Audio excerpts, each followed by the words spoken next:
बिस्मिल्लाहिर्रहमानिर्रहीम। लाखों करोड़ों दुरूदो सलाम मोहम्मद मुस्तफ़ा सल्लल्लाहु अलैहि वसल्लम और आले मोहम्मद पर। मैं हूँ उमर दराज गोंदल। बड़ी खबर यह है कि इस्लामाबाद वाले खैर मनाएं, और लगता यह है कि दिन तो पहले ही इनके अच्छे नहीं थे, अब आगे भी कोई अच्छी खबर नज़र नहीं आ रही। दो खबरें हैं। एक, आज जो ग्रैंड अपोजिशन अलायंस है उनका इस्लामाबाद में एक इजलास हुआ, उन्होंने मीटिंग की, और इस सिलसिले में पाकिस्तान तहरीक इंसाफ ने यह फैसला किया है और अपोजिशन ने यह फैसला किया है कि तहरीक तहफ़्ज़ुज़ आईन पाकिस्तान जो है वो एक ऑल पार्टीज कॉन्फ्रेंस, कुल जमाती कॉन्फ्रेंस कराने जा रही है।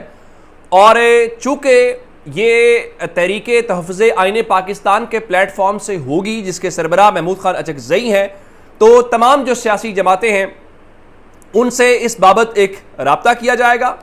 और राब्ता करने के हवाले से मामला यह है कि आगे चल के ताकि सब पार्टीज को ऑन बोर्ड लिया जाए, और कमेटी तश्कील दे दी गई है ताकि अगला मामला जो है वो आसानी से हल हो जाए। लेकिन नंबर 2 मामला इससे ज़्यादा है कि पाकिस्तान तहरीक इंसाफ ये कह रही है कि और तहरीक तहफ़्ज़ुज़ आईन पाकिस्तान भी कि अब हम सड़कों पर निकलेंगे, अब एहतजाज करेंगे।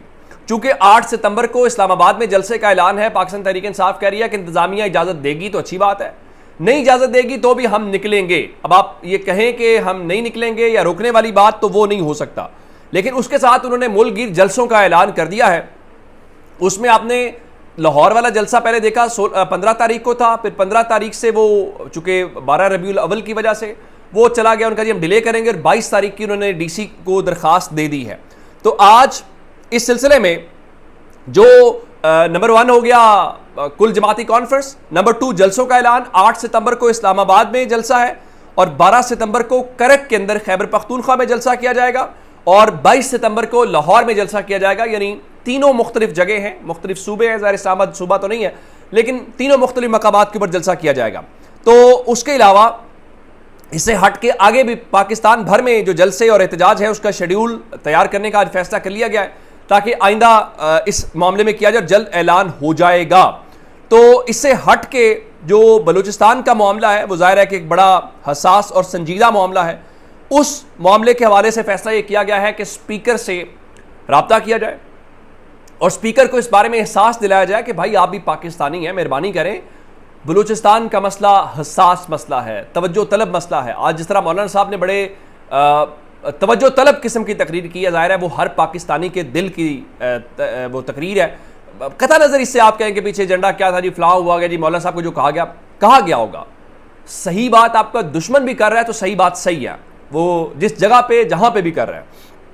इस सिलसिले में इन्होंने ये भी फैसला किया, और उससे हट के आज ये कहा गया है कि जो ग्रैंड अपोजिशन का इजलास है उसमें जो सियासी सूरत हाल है और हुकूमत की जानिब से जो असम्बली के कवायद ज़वाबित नज़रअंदाज किए जा रहे हैं उसके ऊपर गहरी तशवीश का इजहार किया गया है, और बताया गया है कि आपने असम्बली को एक रबड़ स्टैंप बना लिया, जो कि ठीक बात नहीं है। लेकिन इससे ज़्यादा परेशानी की बात क्या है जो इस्लामाबाद वाले खैर भी बनाएं, और वो IMF के हवाले से है।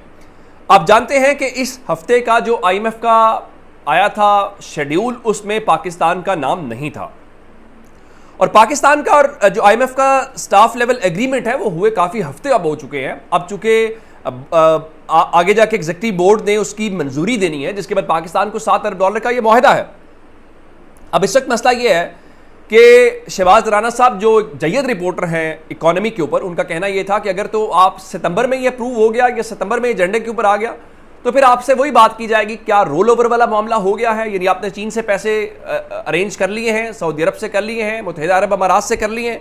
लेकिन अगर ये बात चली गई अक्टूबर में तो फिर आपसे पूछा जाएगा, बताएं ये जो अगस्त के अंदर आपका 110 अरब या 102 या जितना भी 100 अरब से ज़ायद का शॉर्टफॉल है वो क्या करेंगे।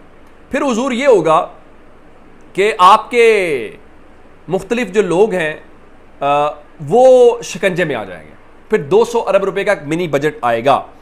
अब उसमें यह है कि 9 और 13 सितंबर को भी जो शेड्यूल आया है अनफॉर्चुनेटली उसमें पाकिस्तान का नाम नहीं है, यानी IMF के उस बोर्ड के अंदर पाकिस्तान का नाम नहीं है जो सितंबर में मजीद इजलासों का कैलेंडर जारी किया गया। गो के आज से 2 दिन, कल या परसों मुलाकात हुई थी जो डिप्टी प्राइम मिनिस्टर भी हैं और शरीफ ख़ानदान के विजनरी किस्म के वो मौसूफ हैं जो इसको देखते हैं मईशत को, तो उस हवाले से बताया गया है कि उनकी डोनाल्ड ब्लूम जो अमेरिकी सफ़ीर है उनसे मुलाकात हुई है, और वो ज़ाहिर इसी पैराए में होगी, और क्या मुलाकात होनी है वो सभी जानते हैं।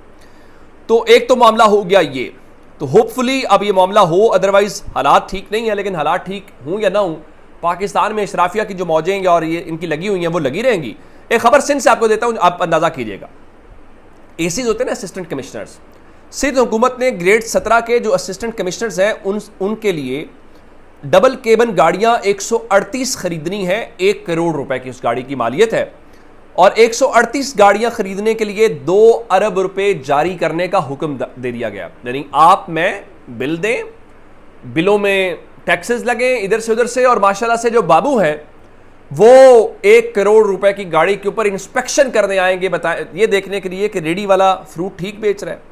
मुझे ये बताइए कि गाड़ियां जिन्होंने बनाई हुई हैं ज़ाहिर इंपोर्ट करेंगे, अमेरिका जो है उनके असिस्टेंट कमिश्नर्स भी क्या इतनी बड़ी गाड़ियों में मूव करते हैं? क्या उनके पास भी यही है, या ये आपने हमारे ऊपर जो बाबू बिठाए हुए हैं ये बादशाह है? खैर कोई रोक भी नहीं सकता। एक जानिब ये सूरत हाल है कि आप मुल्की खजाने से कैसे नवाजते हैं, दूसरी खबर सुनिएगा, सर पीटिएगा। नवाज शरीफ साहब जो हैं वो आए तो वज़ीर आज़म बनने थे और अखबारात में इश्तहारात भी दिए गए थे, लेकिन बात सिर्फ आ गई अब जाती उम्रा के ट्रैक्टर्स ख़राब करने तक मियाँ साहब आ गए हैं। आरिफ मलिक साहब की आज की खबर है वी न्यूज़ की, वो बताते ये हैं कि जाती उम्रा के 2 ट्रैक्टर्स ख़राब हो गए हैं, और मियाँ नवाज शरीफ साहब ने 2 ट्रैक्टर्स ख़राब होने के ऊपर इंक्वायरी कमेटी कायम कर दी है। ज़रूर कायम करें ये इंक्वायरी कमेटीज़। जिस तरह आपके घर का ट्रैक्टर ज़रूरी है, इस तरह इस मुल्क का ख़जाना भी ज़रूरी है, उस पर भी मेहरबानी कीजिएगा। इमरान खान की खबर देता हूं, फिर पंजाब के अंदर एक बड़ी वारदात पकड़ी गई है, उस पर डिटेल में बात करते हैं। एक तो आपने देखा कि वकला के हवाले से आज जस्टिस सरदार इजाज इसाक साहब ने लिखा था कि अगर आप जो है वो जवाब नहीं देंगे तो समझा जाएगा दरख्वास्त गुजारों के मौक़िफ़ ठीक है, और फिर इवन अदालत को वहाँ से ट्रांसफ़र किया जा सकता है।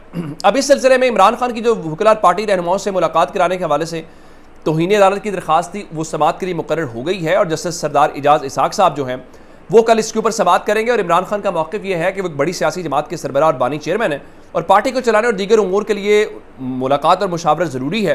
तो अदालती अहकामात पर अमल दरामद नहीं हो रहा, आप उनके खिलाफ कार्रवाई करें। अब खान साहब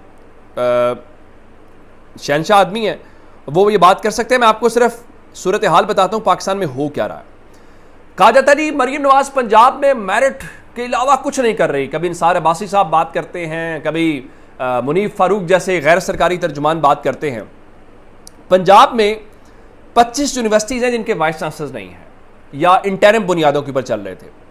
उसमें से हुआ ये कि कुछ यूनिवर्सिटीज़ के जो वाइस चांसलर्स हैं, 12 यूनिवर्सिटीज़ के वाइस चांसलर जो हैं उनका इंटरव्यूज़ वाला मामला था। उसमें से बताया ये गया है कि 11 जो वाइस चांसलर्स हैं उनके इंटरव्यूज़ मरीम नवाज़ ने खुद किए।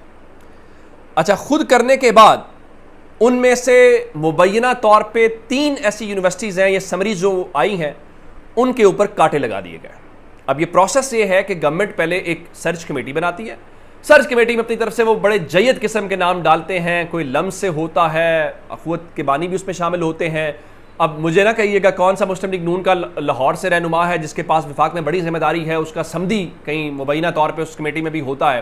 खैर, वो कमेटी जो भी इंटरव्यूज़ करती है, रिकमेंडेशंस भेजती है, उसमें से 3 लोगों के नामों के ऊपर मरीम नवाज कांटा लगा देती है। और इंटरव्यू मरीम नवाज देती है, किन के? प्रोफेसर्स के।